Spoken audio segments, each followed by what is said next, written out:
Toscana pentru noi nu e doar despre peisajele perfecte de pe Instagram, ci și despre oameni, momente neregizate și relația ce am construit-o în timp cu amicii noștri de aici. Ne-am întors după 2 ani, dar de data asta am vrut să o vedem diferit. Data trecută am încercat să bifăm Toscana, locuri celebre, izvoare, termale, tot ce vezi pe social media. A fost frumos, dar parcă ne-a lipsit ceva. Acum am făcut exact opusul. Mai puțin, dar mai bine. În Toscana poți să alergi după locuri celebre sau poți să te oprești și să te bucuri cu adevărat de locul acesta. Și așa am început noi să ne conectăm cu acest loc. Ne-am întors în San Chirico d'Orcia, la Massimiliano și Tiziana.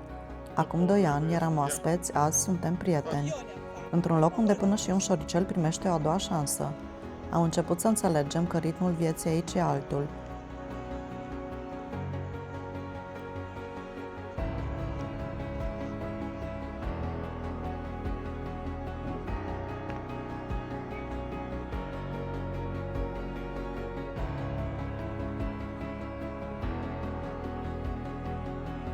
Și ia uitați-vă ce poți să faci din fostul staul de vaci de pe vremuri. Uitați-vă ce s-a făcut aici. Ținem legătura cu amicul italian și Massimiliano și Tiziana. Ia uitați-vă ce a făcut aici. Vase, câte vrei. Mașină de spălat, vase, cafetieră, tot ce vrei. Povestea la chiuveta asta super grea din travertin. A încercat să o ridice singur, a scăpat-o, s-a crăpat, a făcut hernie. Asta e, noi bărbații, când avem scule și încercăm să improvizăm, facem prostii. Asta e camera. Data trecută am stat în camera roșie, data asta stăm în camera verde. Cuptor cu microunde verde, prăjitor de pâine verde, cafetieră, tot ce ai nevoie pentru un sejur plăcut. Îi recomandăm, o să vă lăsăm link-ul de pe Google Maps. Și frigiderul e verde. Canapelele le-au făcut roșii să fie o padă de culoare. Hai să vă arăt și baia. Și după aia și dormitorul. Foarte mare.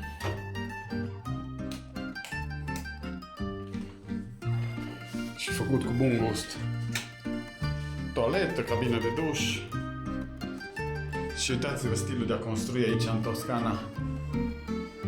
Ori pun bârne de lemn și cărămizile peste, ori îl fac boltă. O mică chiuvetă și o terasă, dar acum a început să plouă. Vis-a-vis Bagno Vignoni, apă termală, curge din pământ, parcarea și acolo e piscina.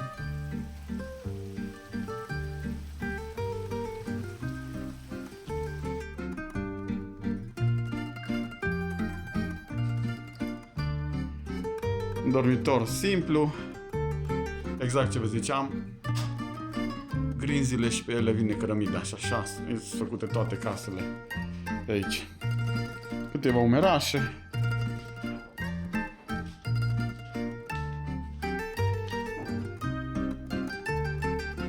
Nu ai nevoie de nimic mai mult. Da, uneori intrările sunt mai scunde și pus semn pentru cap, dar noi fiind mai scunzi de înălțime, nu avem problema asta. Și ia uitați-vă, chiar mă întrebam, și pe vremuri intrarea în staulul de vaci să fi fost așa fain, pare construit recent cu cărămidă, da. Am uitat să menționez că nu este parchet, sunt un fel de cărămizi peste tot în zona asta și în Umbria și văd că și în Toscana, care le folosesc ei ca și podea, masă de călcat, călcător, tot ce ai nevoie și cuptoarele astea așa faine, un pic rustice, foarte bine se potrivesc. Na, ăsta e bun gust.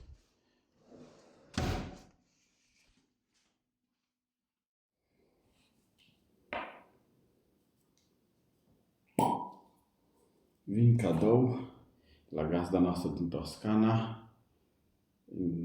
Ianuarie 2019. Vegliena. Luna ianuarie scrie acolo 2019, nu? Da, Hai să ne cinstim.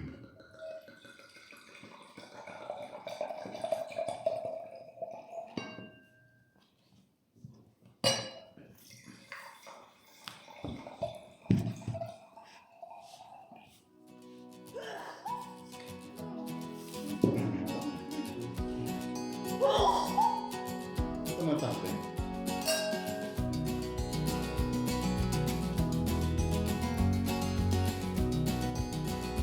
Nu lipsește lumânarea. Aici e două, da? Am făcut un tort, mi-a crescut. Da. Mi-a dat Tiziana. Soția lui Massimiliano. Povere bestia! Ma che hai fatto, povere bestia? Coglione ha fatto, che poi guarda come sto. Ti fanno alla faccia? Tiziana are grijă de turiști, Massimiliano de pământ. Cultivă spelta, un grâu vechi, din care fac paste cu gust simplu, dar plin de savoare. Ne-am înțeles din prima, încă din 2023, iar de atunci ne tot întoarcem, real sau virtual, și ne spunem poveștile, fiecare în felul lui. Aici e terenul pe care îl lucrează proprietarul nostru Massimiliano. Piscina.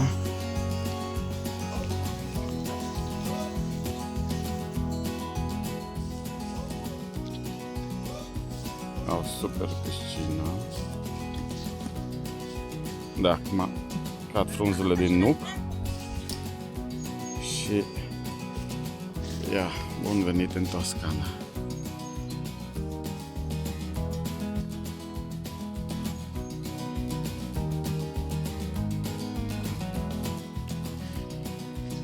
Rozmarinul să-l iei din curte, să-l pui pe salsiccia. Urla pământul ăsta după un pic de ploaie. L-a primit de ieri și azi. Flori de rozmarin.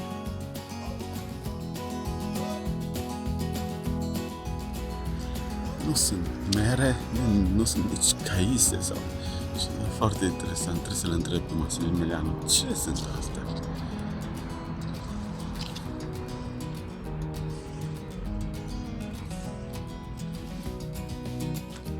Avem terasa asta de data asta, apartamentul din stânga jos.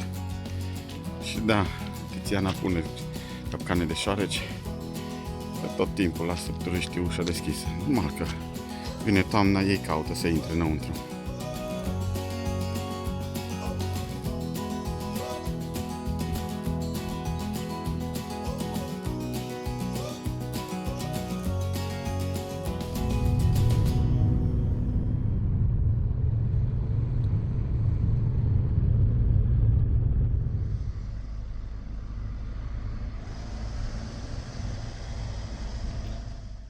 Aici nu vezi turiști grăbiți, vezi oameni care își trăiesc viața.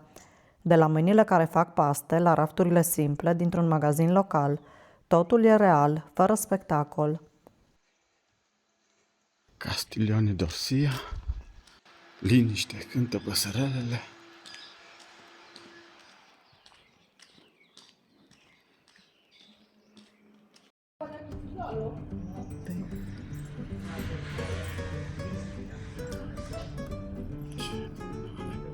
C'è poco, Hai che c'è poco. Vezi ce mânare, ce dexteritate. Din astea merită cumpărate și proaspete. Belle a settembre.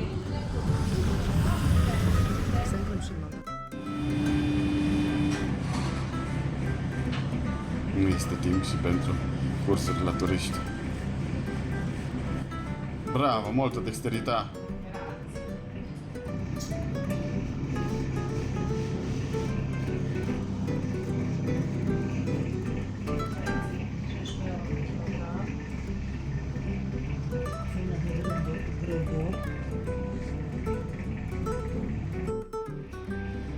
Și foarte amabilă doamna ne-a dat și sfaturi de unde să luăm. Suntem invitați la cină de seară. Dulceață de cais, de parcă n-am avut destulă în Austria. Oamenii ăștia încă țin la tradiție, să fac chestii de casă. Bravo! Arrivederci! La numărul 52 o găsiți pe doamna. pasta fresca agricola.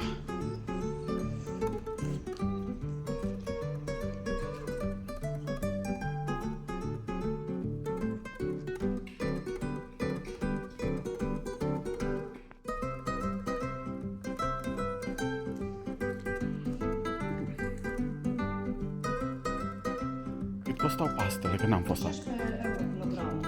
Ah. Și oare, alea fiind uscate, ar trebui, sau nu sunt uscate?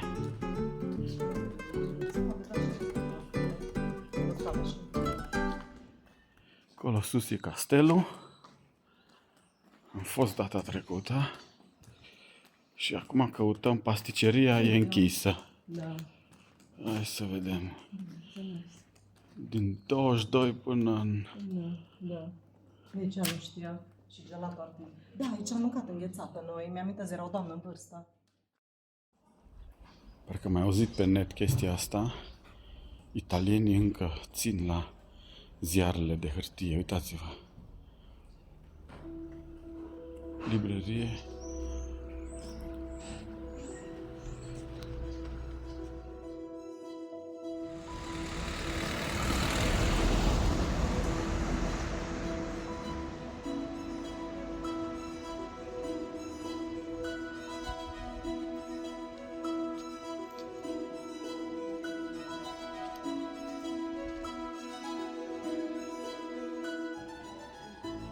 Castelul vechi medieval, Rocca Aldobrandesca, Rocca d'Orsia. Piațele astea mici, cu câte o fântână în centru. Ia ziceți și voi. Zici că ești din alte timpuri. Poarta.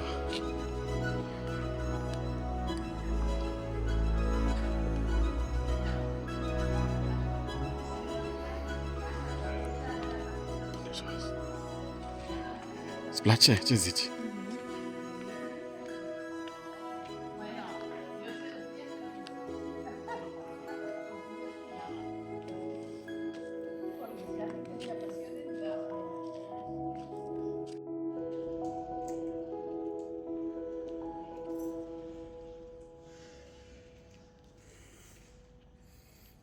Da, cred că ăsta e unul din lucrurile care îi scoate în evidență Italia. Ați văzut și la magazinul de paste faptul că îi țin la tradiții și cheltuie bani să țină vie toate chestiile astea. Ia uitați-vă.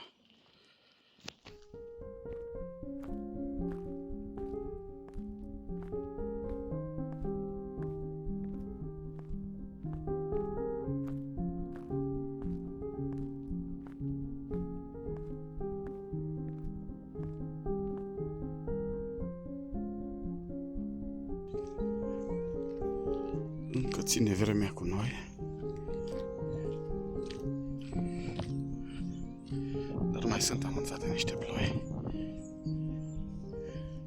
Ce imens e turnul ăla, hai să vezi.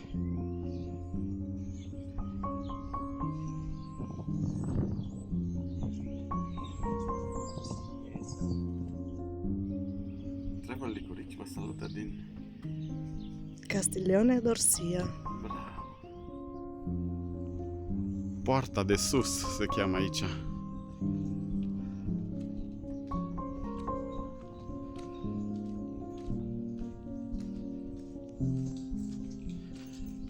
Case de vacanțe. Jardin.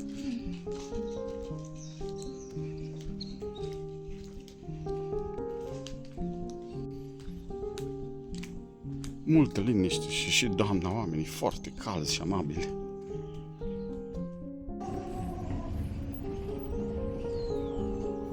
Cine știe povestea cu Piaggio? Este un film fain pe Netflix despre tipul care a făcut motoretele astea după război să încerce să revitalizeze Italia. și castelul.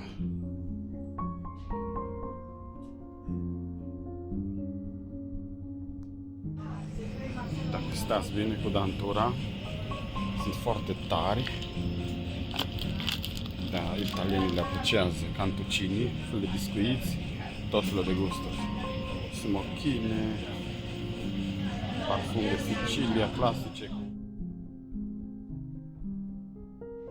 Paste într-un sat turistic, că și ăsta e un sat turistic, 0,79, 0,89. Ulei de măsline extra virgin, 0,75 la 4,99. Monini, care se știe că e ce trebuie, 1 litru, 6,25.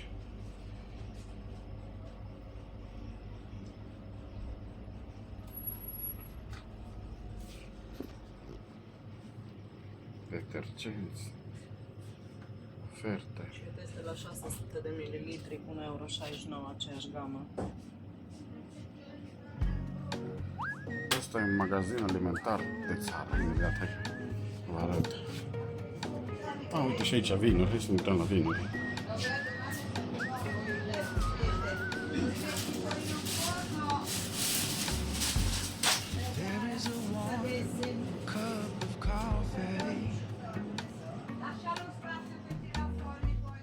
There is a life to share. 7, 5 euro, 8 euro. Vechea cantina Rosso di Montepulciano. Light, you hear my story. Vin alb la 5 euro. Bianco di Pitiliano și asta a fost în zonă. Friend like you. Deci n-ai cum să faci cură de slăbire. Times, Când vii în Italia e dezastru. there are times when life Suntem invitați la cină și ne gândeam să... Da, așa ne-a zis ChatGPT că se cade să ducem un vin și ne gândeam la un vin alb cu crostata asta de limone, crostata cu lămâi. Trebuie să întrebăm, nu știm dacă se potrivesc. have a friend like you. Fruguri uriaș. Sper că și la gust sunt foarte ok. Roșii. Sherry. Prețul la noi.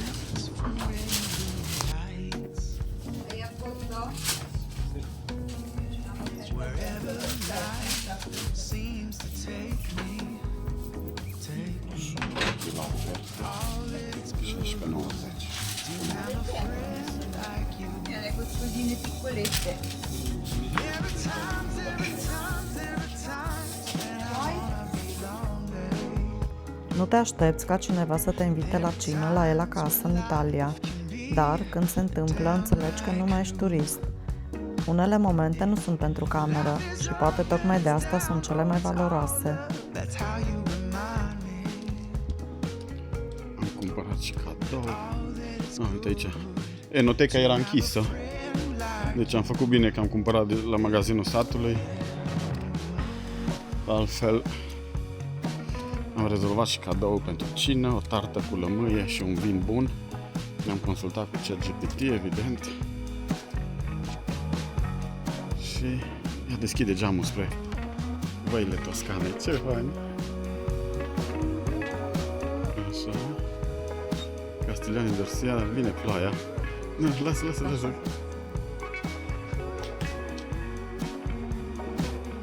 Încerc să fac un pic de zoom, nu știu cât de bună e lumina. Astea sunt văile Toscanei. Lucrează oamenii pământ în agricultură serios. Filmăm de mai aproape. Downright cruel. Life is up and it's down. Oh, it's all love. That's how you remind me. Să învățați să faceți cumpărătorile la timp în Italia, că altfel Coop, deci dita mai lanț de magazine, de la 8 la 13 și de la 17 la 19:30. De luni până sâmbătă, duminică închis. Nu le fac reclamă, dar asta e.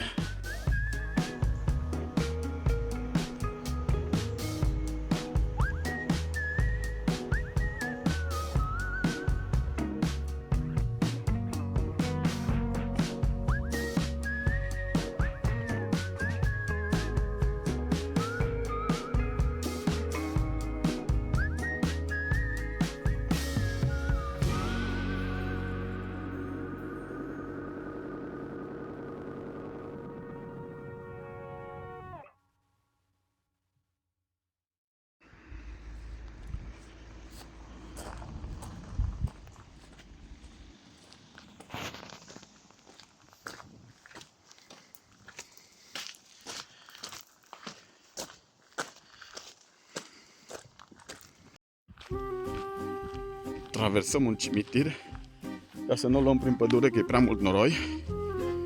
Și îmi zicea gazda noastră, Massimiliano, că 5-6 mii de euro în loc de veci din ăsta în perete vertical. Și lor li se pare scump. Și capelele, nici nu mai vorbim. Satele cocoțate pe vârfurile dealurilor. Și noi suntem în Radicofani. Fortăreață veche. Da, cred că are dreptate Laura, să mergem să vedem satul vechi. Radicofani pare desprins din alt timp, dar viața aici e cât se poate de prezentă. O nonă la geam care întinde hainele la uscat, o familie care gătește împreună și un fiu care continuă tradiția. Aici nu doar mănânci, iei parte la o poveste de familie.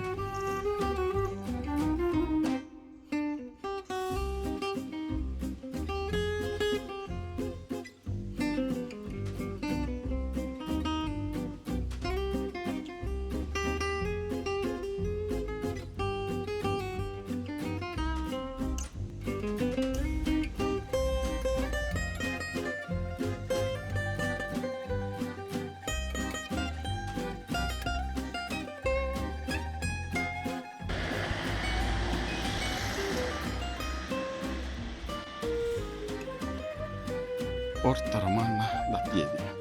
Porta Romana la picior.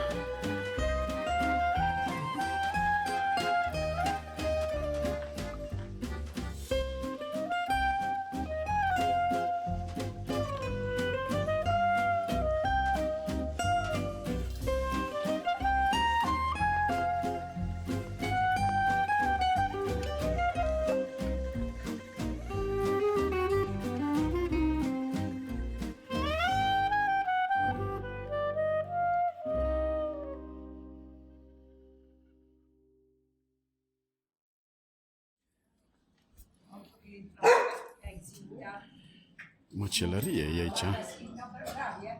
Sau serve și tratorie.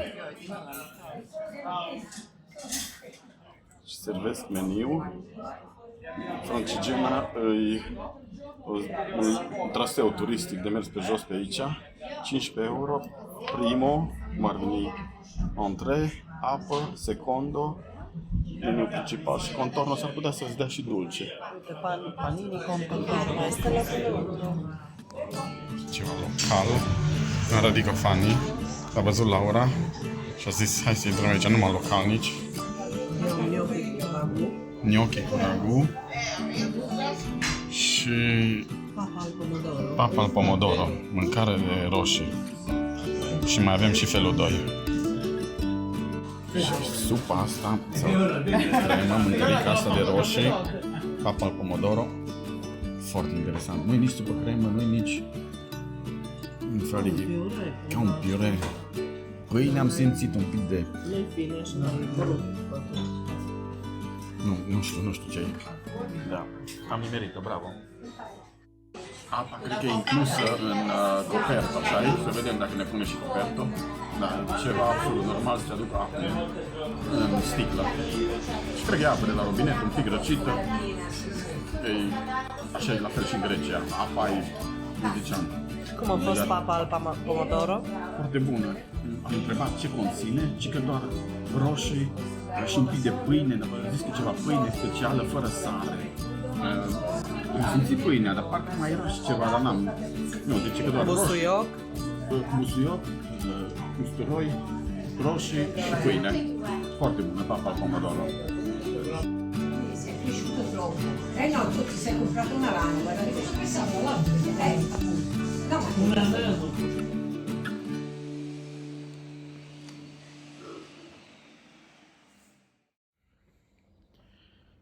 ma Rebus în toscaneză.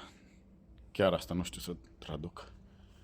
In Toscana așa di danda, tu mai dindo un ponsu un pongugiu come il vangato. Na, cine îmi traduce asta, ai tare. Aștept detalii în comentarii. A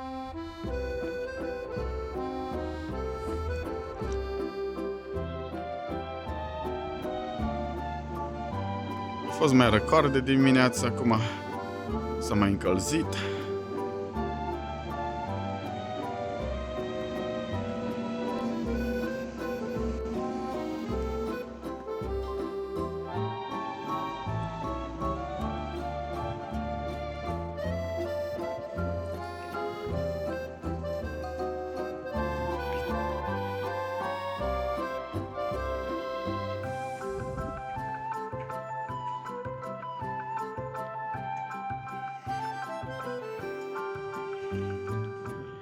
Trebuie să dăm jos bluzele, așa e? Teatru comunal.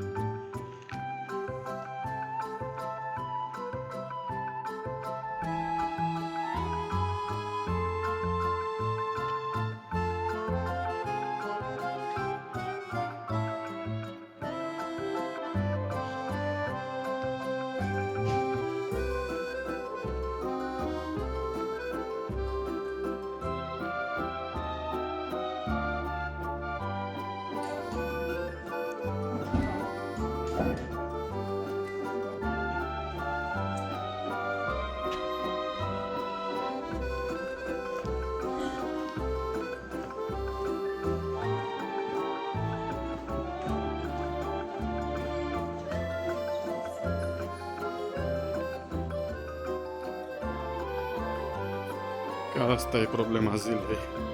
Am nimerit la ora greșită. Nu poate la ora să-și dea desertul favorit.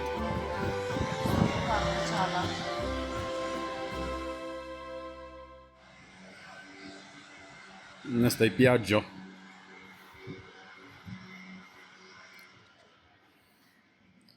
Wow, ce frumos!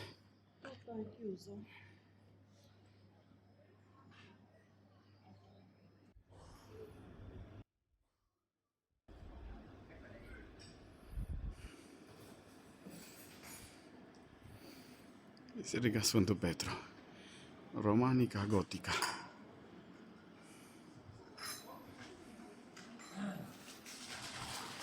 QR coduri să citești despre istorie. Da, nu mai apucăm. Ți-ar lua o tonă de timp.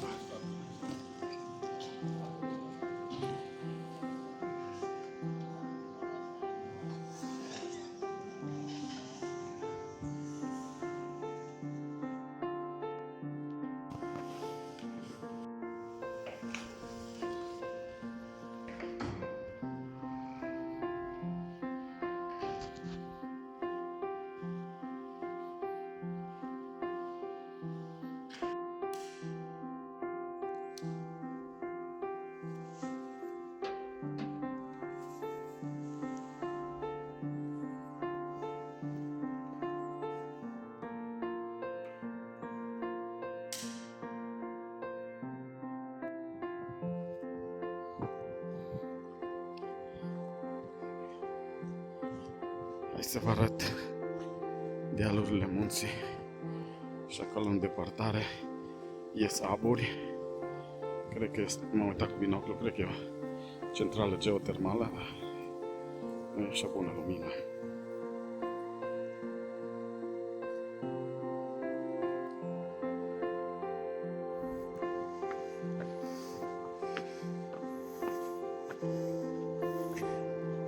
Primăria oare?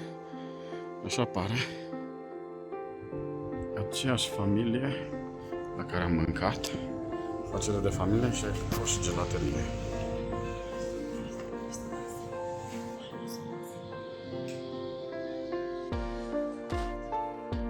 De la Mondo del Rossi.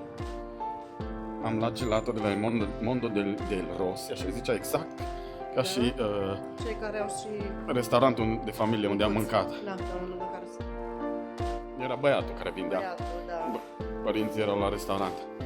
Dacă sunteți prin Toscana, eu zic să alocați cel puțin 5 zile.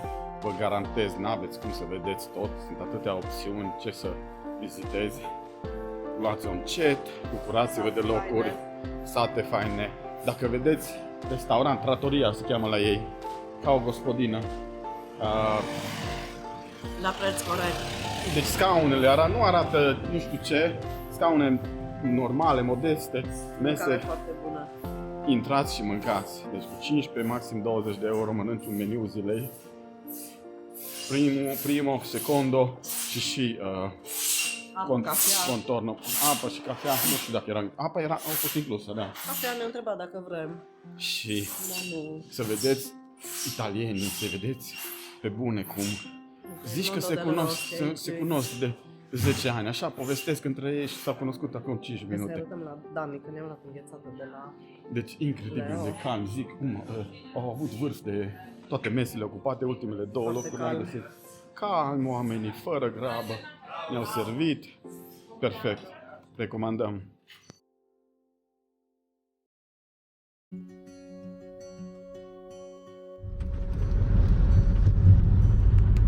Deci să nu vă așteptați la drumuri perfecte în Italia. Marginea din dreapta mai tot timpul e lăsată. Nu-ți rup mașina, dar nici nu poți să gonești.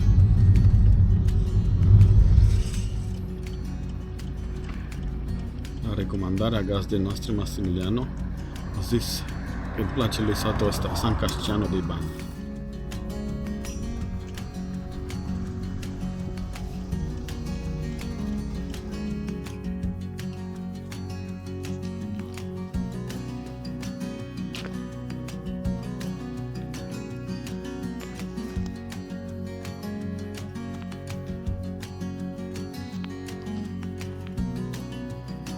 San Casciano dei Bagni.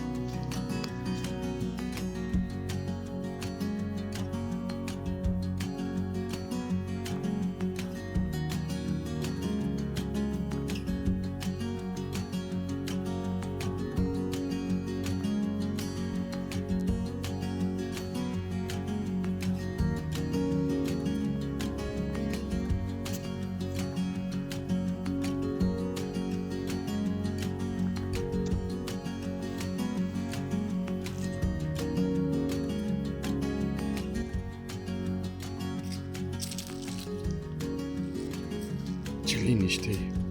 Observi?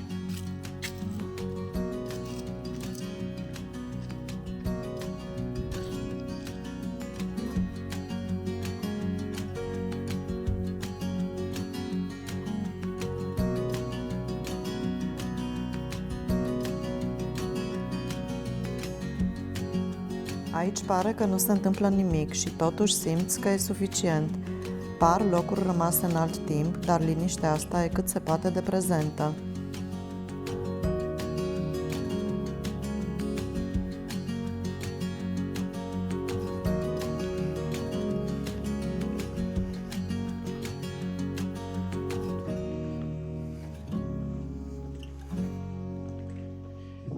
Oamenii ăștia cred că se odihnesc de amiază. Să liniște.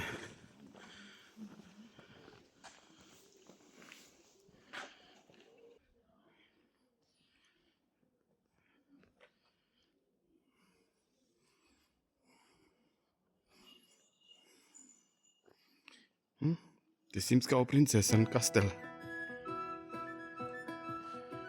Fântână. Porțile. Hai să vedem dacă se poate intra.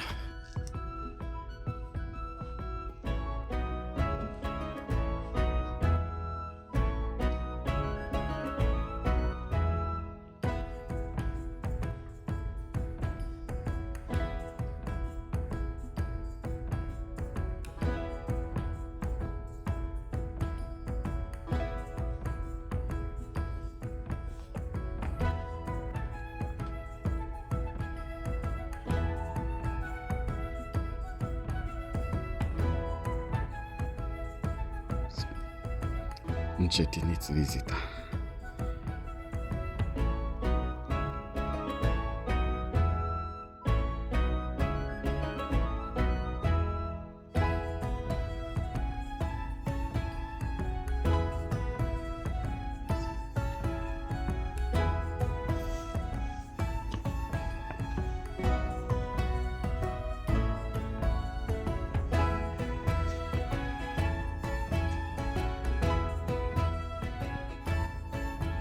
Nu te saturi de orășele astea mici.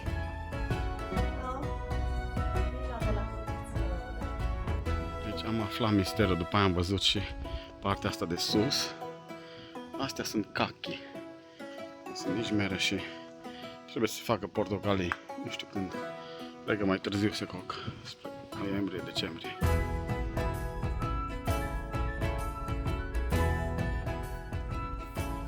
Terme cu apă caldă. Am citit că au vreo 38 de izvoare termale. Vreo 300 și ceva de mii de litri de apă caldă. Dar evident iar nu ne-am luat costume de baie, prosop. Zvorul termal. Ia, fă o probă, Laura.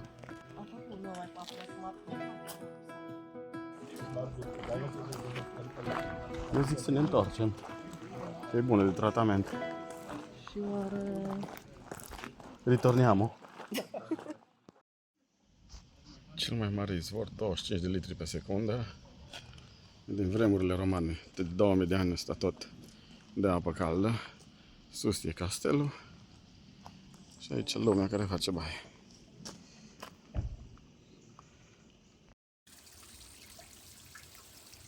Curge apă caldă din pământ. Cam 38 de grade, nici nu e foarte fierbinte. Luăm costumele de baie și ne întoarcem. Apa asta curge de mii de ani și oamenii continuă să se întoarcă aici, nu pentru ce oferă, ci pentru cum te face să te simți. Oamenii vin și pleacă, locul rămâne. Întreabă Laura de ce nu face cineva un business. Sunt și pe aici terme. Dacă când ai atâtea izvoare gratis, cine se duce să plătească? Bazine vechi de 2000 de ani. Ce zice? Nu știu. Dincolo era prea multă lume. Aici nu-i nimeni și doar 2 grade diferență de temperatură.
Tulbură un pic apa. Da, e fain.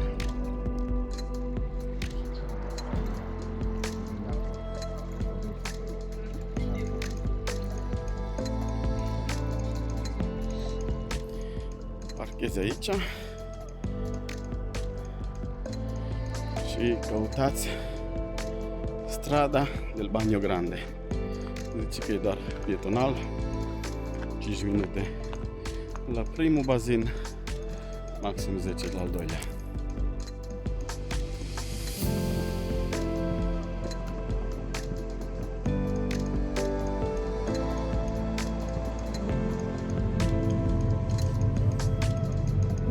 Poate că Toscana nu e doar un loc celebru, ci și felul în care alegi să-l trăiești, iar de data asta am reușit să o simțim altfel.